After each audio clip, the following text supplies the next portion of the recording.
Good morning students. Last turn पर हमने bank और ग्राहक के मध्य जो संबंध है उसके बारे में आपको बताया था। आज हम बैंक के अधिकार क्या क्या है उसके बारे में आपको बताएंगे। बैंक का सबसे पहला अधिकार है ऋणाधिकार। यदि आपने बैंक से किसी भी प्रकार का ऋण ले रखा है और उस ऋण की अदायगी आप समय पर नहीं कर पाते हैं तो बैंक उस ऋण को जब तक आप नहीं लौटाते हैं उसके एवज में जो भी संपत्ति आपकी रखी हुई है उसे रोके रख सकता है। ये उसे अधिकार है कि वह जब तक आप उस लोन की अदायगी न कर देंगे जब तक वह संपत्ति आपको वापस नहीं लौटाए। ऋणाधिकार दूसरे व्यक्ति की संपत्ति को उस समय तक रोक कर रखने का अधिकार है जब तक कि दूसरा व्यक्ति ऋण का भुगतान न कर दे।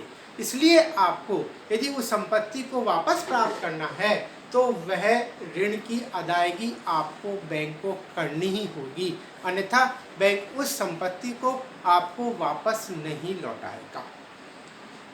अब ये ऋणाधिकार कौन कौन से क्षेत्र में लागू होता है कि कब तक वह इस संपत्ति को नहीं लौटाएगा, ये क्या कौन कौन से क्षेत्रों पर ऋणाधिकार का उपयोग हो सकता है।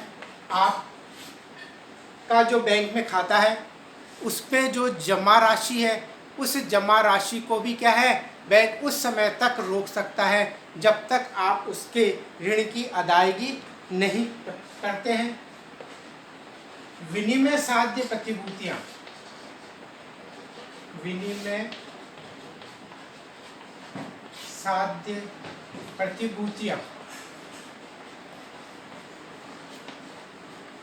प्रतिभूतियों पर भी क्या है बैंक ऋणाधिकार का उपयोग कर सकता है। आपके शेयर्स है, ऋण पत्र है या अन्य कोई भी ऐसी विपत्र वगैरह हैं जो बैंक के पास सुरक्षार्थ जमा है, बैंक उन्हें उस समय तक नहीं लौटाएगा जब तक आप उसके ऋण का भुगतान नहीं कर देते हैं। और छोड़ी गई प्रतिभूतियां, कभी कभी बैंक के पास आप जाते हैं और कुछ प्रतिभूतियां यदि आपकी भूलवश वहाँ रह जाती है तो बैंक उन पर भी ऋणाधिकार का उपयोग कर सकता है।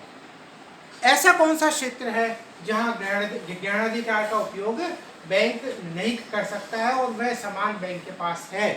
ऋणाधिकार वर्जित, जहाँ पर उनको हम कहेंगे ऋणाधिकार वर्जित क्षेत्र, या किन किन वस्तुओं पर ऋणाधिकार का उपयोग नहीं होता है। नंबर फर्स्ट, सुरक्षार्थ जमा।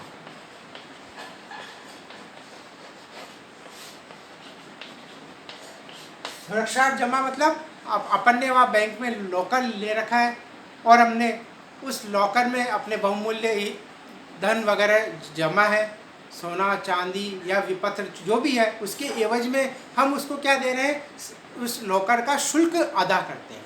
तो उस शुल्क अदायगी वो एक अलग मैटर हो गया। तो वह अपने जो शुल्क ले रहा है उसके एवज में वह आपके उस धन को क्या कर रहा है, सुरक्षा प्रदान कर रहा है। तो वह उस स्थिति में उस क्षेत्र पर जो हमें सुरक्षार्थ जमा है उस लॉकर पर बैंक क्या है ऋणाधिकार का उपयोग नहीं कर सकता है।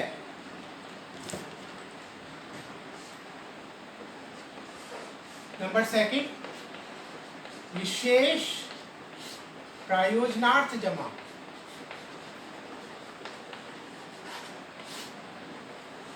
कोई विशेष योजना बैंक की निकली और उस विशेष योजना में हमने धन को जमा करा रखा है और उसके कागजात हमारे पास है, तो उस स्थिति में उसके ऊपर भी वह क्या है ऋणाधिकार का उपयोग नहीं कर सकता है।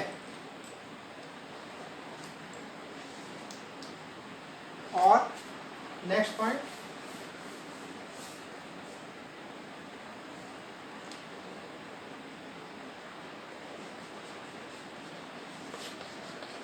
भूल से छोड़ी हुई प्रतिभूतियां,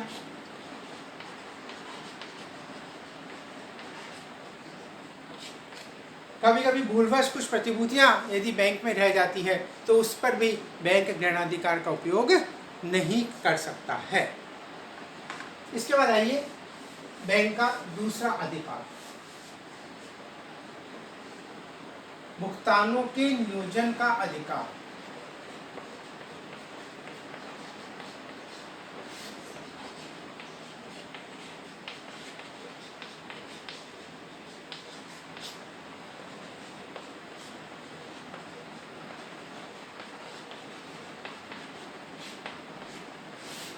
भुगतानों के नियोजन के अधिकार से क्या आशय? आपने बैंक से लोन ले रखे, दो प्रकार के लोन है, ए और बी लोन, और समय समय पर आपको क्या करना है, बैंक को लोन की किस्त आपको जमा करवानी पड़ती है। और जब आप किस्त जमा करवा रहे हैं और आपने वैसे ही पर्ची भर करके बैंक में दे दी कि ये मेरे लोन के एवज में जमा कर दिया जाए, आप बैंक को ये नहीं बताते हैं कि ए लोन के एवज में जमा करना है या बी लोन के एवज में जमा करना है। तो बैंक क्या है, इसको किसी भी लोन के एवज में जमा कर सकता है। यदि आप ये नहीं बताते हैं और आप यदि स्पष्ट कर देते हैं कि इसको ए लोन के एवज में माना जाए तो बैंक उसको ए लोन के एवज में ही जमा करेगा। इसको हम कहते हैं भुगतानों के नियोजन का अधिकार। भुगतानों के मतलब जो आपने बैंक में लोन की किस्त जमा करी है उसका नियोजन करना। यदि आप स्पष्ट नहीं करेंगे कि इसको ए या बी कौन से लोन के एवज में जमा करा जाए तो बैंक उसे किसी भी लोन के एवज में मान सकता है। और आप स्पष्ट कर देंगे कि हमें ए या बी, ये बी के एवज में किस्त की अदायगी है तो बैंक उसे बी के एवज में ही जमा करेगा। फिर इसके बाद नेक्स्ट नंबर 3,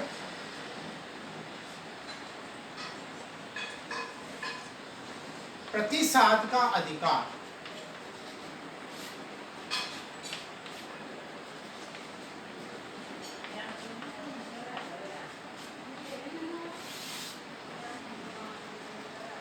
प्रतिसाद का अधिकार से आशय है कि आपने, यदि एग्जाम्पल में अपन इसको समझते हैं कि आपने 10,000 का लोन ले रखा है बैंक से ऋण, और आप उस लोन को अदा नहीं कर पा रहे हैं और आपका वहाँ पर बैंक खाता भी है और उस बैंक के एक खाते में 5,000 रुपये शेष पड़े, तो बैंक क्या कर सकता है, वो 5,000 रुपये उस ऋण के एवज में आपसे वसूल कर सकता है और 5,000 रुपये आपसे जब भी आपके पास है या जब भी बैंक चाहे वह आपसे वसूल कर सकता है। लेकिन वह 5,000 रुपये इस जो खाते में जमा है उस पर अपने खाते से उस लोन को लोन के पेटे जमा कर सकता है। इसको हम कहते हैं बैंक का प्रतिसाद अधिकार। फिर नेक्स्ट नंबर 4, ब्याज, कमीशन,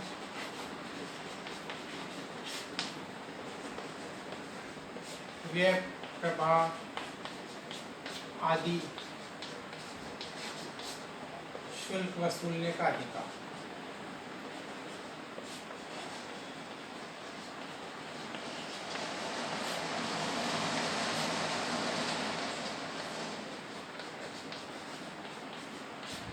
आजकल आप देखते हैं कि बैंक के कार्य इतने ज़्यादा बढ़ गए हैं और बैंक हमें बहुत सारी सुविधाएं प्रदान करता है, तो बैंक इस सुविधाओं के एवज में हमसे शुल्क वसूल करता है। तो वह शुल्क वसूल करने का या व्यय प्रभार वसूल करने का बैंक का अधिकार है और जो हमें उनको देना पड़ता है और बैंक अपने खाते से उसको समय समय पर क्या है, काटता रहता है। तो जो भी सेवाएं हमें बैंक प्रदान कर रहा है उसके एवज में उसे हर प्रकार का कमीशन हो, चाहे ब्याज हो, चाहे कुछ भी व्यय प्रभार हो, वह हमसे वसूल करने का अधिकार रखता है और हमें वह उनको देने होते हैं। तो ये जो सारे 4 पॉइंट्स थे कि बैंक के क्या क्या अधिकार हैं जो हम पर लागू होते हैं। थैंक्स।